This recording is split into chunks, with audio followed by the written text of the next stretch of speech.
안녕하세요. 해외구매 대행 4년차 셀러 바몽입니다.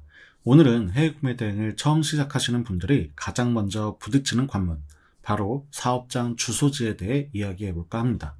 저는 지금까지 비상주 사무실을 무려 4곳이나 옮기면서 이용했는데요. 온라인으로만 일하는데 굳이 사무실을 옮길 필요가 있어? 라고 생각하실 수 있겠지만 사업을 확장하고 정보 지원금을 받기 위해서는 이 주소지 전략이 정말 중요합니다. 오늘 영상에서는 초보 셀러분들이 비상주 사무실을 계약할 때 절대로 호구당하지 않고 똑똑하게 계약하는 필수 체크리스트 3가지를 정리해 드리겠습니다. 첫 번째로 확인하셔야 할 건 구획 분리가 되어 있는가입니다.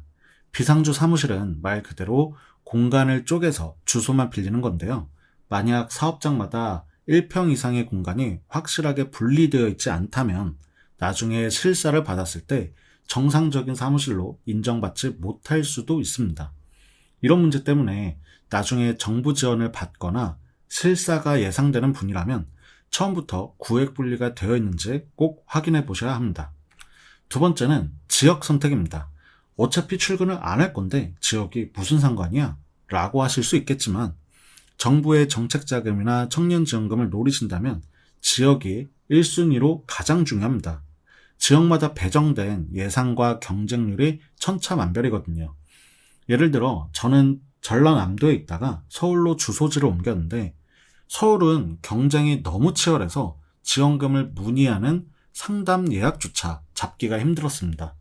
특별한 이유가 없다면 굳이 경쟁이 치열한 수도권 과밀억제 권역을 고집할 필요가 없다는 뜻이죠.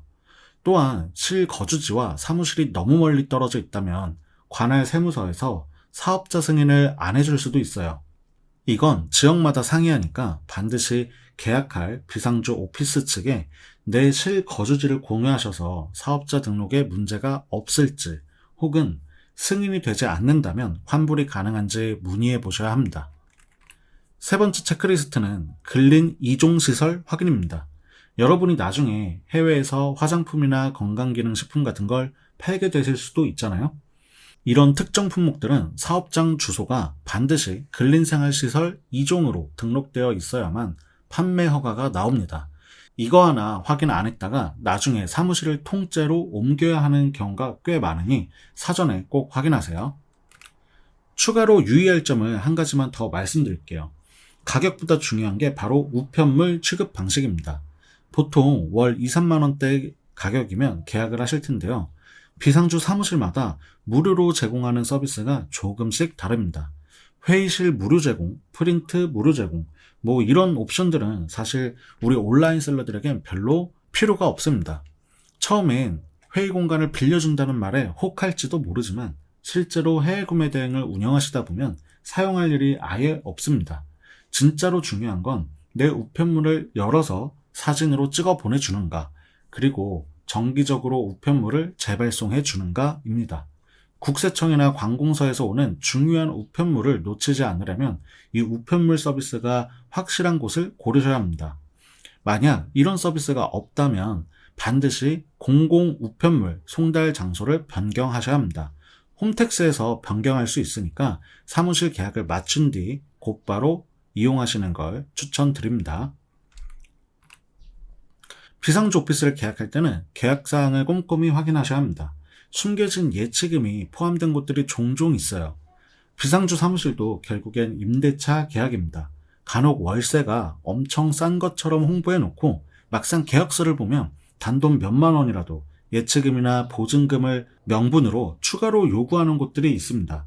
문제는 나중에 계약을 해지할 때 이 돈을 돌려준다는 명시적 조항이 없거나 먼저 달라고 말하지 않으면 꿀꺽하는 곳들이 허다하다는 겁니다. 이런 작은 누수가 모여서 큰 구멍이 되니까요. 대면할 일이 없는 온라인 계약일수록 서류는 더 꼼꼼히 챙기셔야 합니다. 자, 정리해볼까요?